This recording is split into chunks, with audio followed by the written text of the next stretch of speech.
Hello everyone and welcome back to Lucky Loaders 15, where I'll be giving you my day 4 Royal Ascot preview. Now before I give away my tips for tomorrow's racing, let's quickly reflect on how our selections performed today.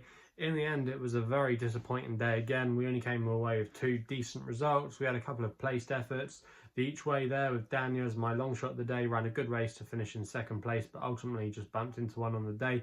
And Project Dante as well ran a nice race to get the each way money in the Norfolk Stakes. So that was a couple of good results for us. We also as well had a couple of non-runners, so if you backed them, you should have got your stake back. That was Surrey Gold and Trushan. And then, yeah, our Nap Noon Star was very disappointing, had a bit of a wide trip, but I don't think it would have been good enough to win on the day anyway. And then also as well, One Ruler, he was quite disappointing. He'd been quite well supported overnight and throughout the day, but ultimately there wasn't enough rain for him.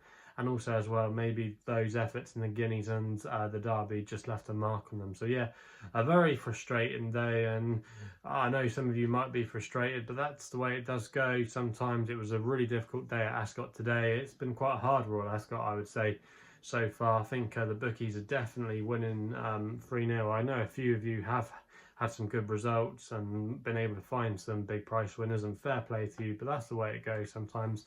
But yeah, you just have to keep going at it, and it's only a matter of time, I think, before we will find some winners. But will it be at Royal Ascot? Who knows? But thanks for all your support, and if you want to keep watching these videos as well, remember to subscribe and hit the thumbs up button. I really appreciate all the support you give me, and fingers crossed we can find some winners for you on day 4 of Royal Ascot. So let's get into it then. We're going to be going with my first tip of the day, which runs in the Albany Stakes. It's the 2:30, and I thought Oscula would be the one to be with here for Mark Crean and George Bowie. Currently available at the time recording at 7-1 with Paddy Power, who are offering 5 places on this race.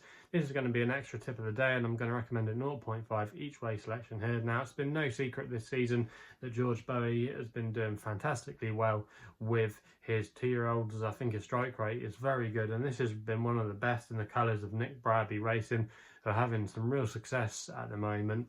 And this horse, Oscula, arguably, I think, brings in some of the best piece of form into this race with her win in the Woodcott. She took on some of the boys. She beat them hands down in testing conditions.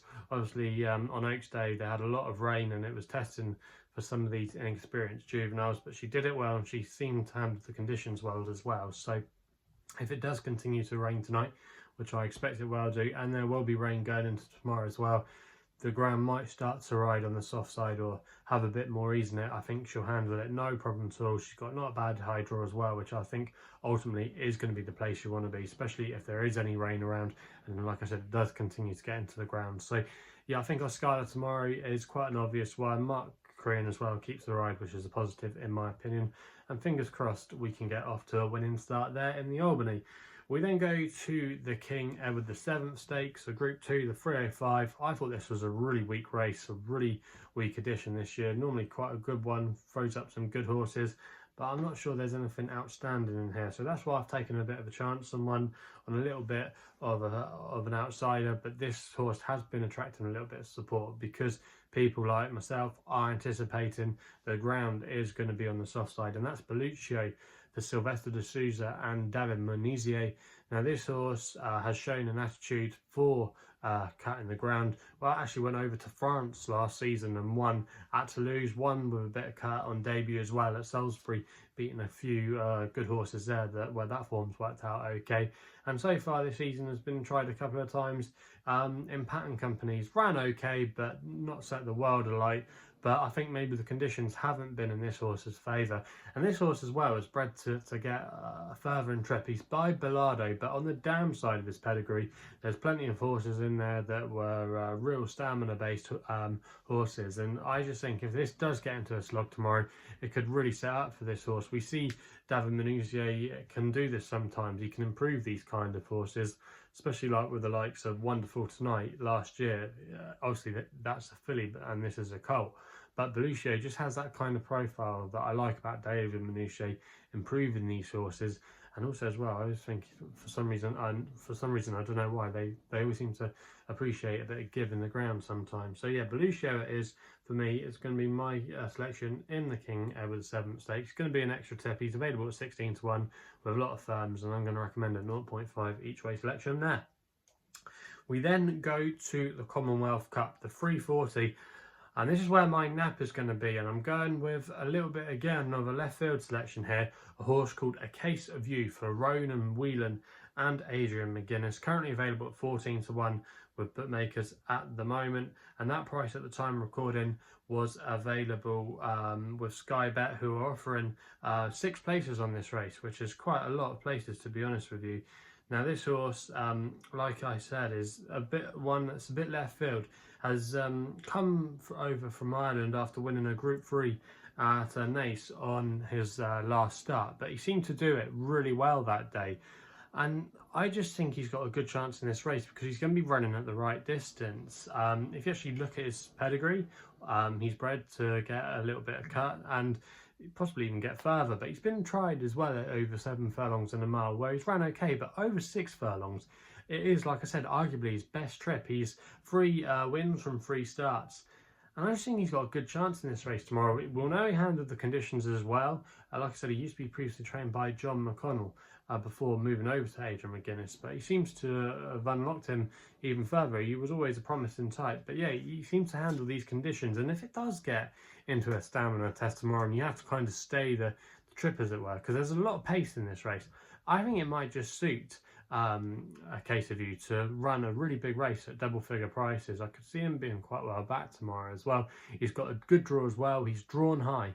So yeah, I think A Case of You's got a good chance of going close in this race tomorrow. And he might be able to pull off a bit of a surprise, and it wouldn't come as a complete shock to me. So that's why I'm putting him up as my nap tomorrow. An interesting contender. And I know you've got the likes of Swayzer in here that's been very impressive, the French Raider, you've got Campanelli as well, and Supremacy, Dragon Symbol. They all look nice progressive types and could have more to offer, but I'm a little bit unsure about them on the ground. And also as well, if there is a lot of pace in here, it might just suit a horse that's got a little bit of stamina. So for me, I think A Case of You, he ticks a lot of boxes for the race, and he doesn't have too much to find on official ratings either. So a lot to like about his chances, and he's one that might just come under the radar tomorrow and could be a dark horse for the race, and that's why I'm going with him as my nap of the day. We then move on to the next best, which runs in the Coronation Stakes, the 420, and I'm going with Empress Josephine here, currently available at time recording at 11 to 2, 5 places on offer with SkyBet. Now, I think this horse, Empress Josephine's got a great chance in here tomorrow, especially, like I said, if there is plenty of these in the ground. Now, Shamie Heffernan is riding here for Aidan O'Brien, appears to be the second string on paper because Ryan's opted to go on Mother Earth. But Empress Josephine has done really well so far, and I thought she was a good winner of the Irish 1,000 guineas. She picked off Joan of Arc really well, who was travelling beautifully, but showed a really good determined attitude. She also as well got a lovely pedigree. She's a full sister to Minding, so she looks like a pure Group 1 filly. Obviously she is, because she has won a Group 1, but she could just be a type that keeps on improving, and she loves it when the ground is, like I said, got a bit of ease in it. She won that 1,000 guineas on heavy ground, and also as well she won on her debut as well with plenty of juice in the ground. So I think Empress Josephine tomorrow at 11 to 2 with 5 places is a big player in this race. Shouldn't be underestimated at all. Not got a bad draw to work from either. Lots to like about her chances. I think a lot of these horses could get pulled out as well. Likes of Snow Lantern wouldn't want it, in my opinion, on the soft side. There's a few others as well that fit that criteria. So yeah, for me, I think Empress Josephine in the Coronation Stakes will be there or thereabouts come the end of the race. We then go to the 5 o'clock, the Sandringham Handicap, a very, very competitive race. This is where my long shot of the day is going to be here. Going with Divine Light for Will Buick and Charlie Appleby, currently available at time recording at 25 to 1. SkyBet offering 7 places in this race. Recommended a 0.5 each way selection here for the Godolphin team. Now this horse I've got a nice pedigree. She's by Kingman, who's a sire that I like to follow, and actually has been running in better company. Has been named a couple of times in a couple of Group 3 events and a listed race as well. She ran last time at York where she was beaten, but she ran an okay race when she was a little bit unlucky, I thought, in the Nail Gwen.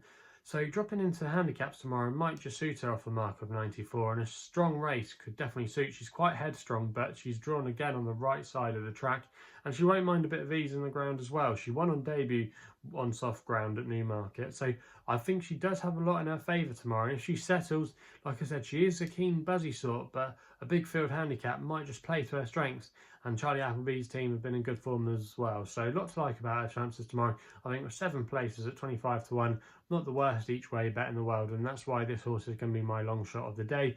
We then move on to the Duke of Edinburgh Stakes. Again, a very competitive handicap here.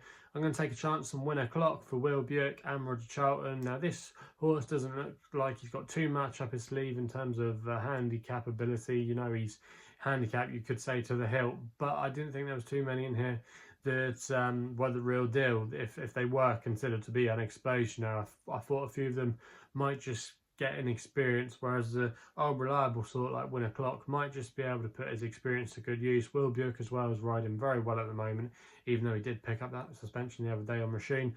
But yeah, going back to this horse, loves soft and heavy ground, has got a good record on it, and just seems to have been ticking along quite nicely this season. Roger Charlton ran him behind Sir Ron Priestley in Ocean Wind on his first start of the season in a listed race at Nottingham, and then he went to the Jorvik Handicap, which is a qualifying race for the Ebor, and he ran really well there. He just got nudged out the frame in the closing stages, but he still ran a really good race to finish in 4th place. But I think over this track tomorrow, he could be very effective. He's got a wide draw as well, which we've seen time and time again isn't necessarily a bad thing in these big field handicaps over the middle distances at Royal Ascot. So it shouldn't be an issue in my opinion. And if Will Buick can get him into a good prominent position, I think he's got a great chance of nicking a place. He's 18 to 1 with SkyBet. They're offering 6 places.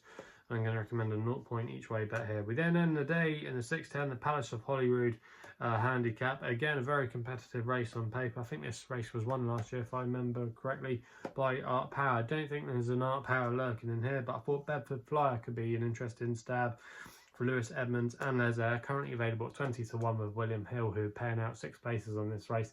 Going to be another extra tip. Recommend a 0.5 each way selection. Now, this horse was an impressive winner last time out at York, was up there from the get-go, made all, but he did it really well in a good time.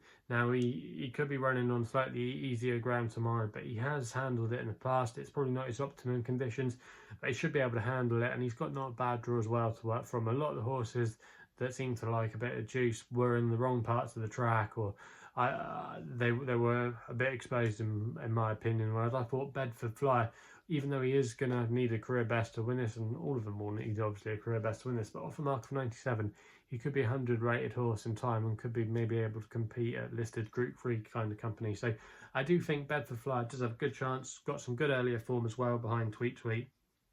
So I think Bedford Flyer has a massive chance in that finale race tomorrow. So yeah, they're the thoughts and feelings on day 4 of Royal Ascot. Hopefully I can reward you for your loyalty if you continue to watch these videos. Also as well, like I said at the top of the video, remember to subscribe here to my YouTube channel at LuckyLoaders15 and hit that thumbs up button. Also as well, if you want to follow me on social media, Twitter is the place to do so, where my handle is at LuckyLoader15. If you want to find out a little bit more about myself, my website is www.chrisloaderracing.co.uk. Please gamble responsibly. Hopefully we can have some winners tomorrow, and we'll be seeing you soon.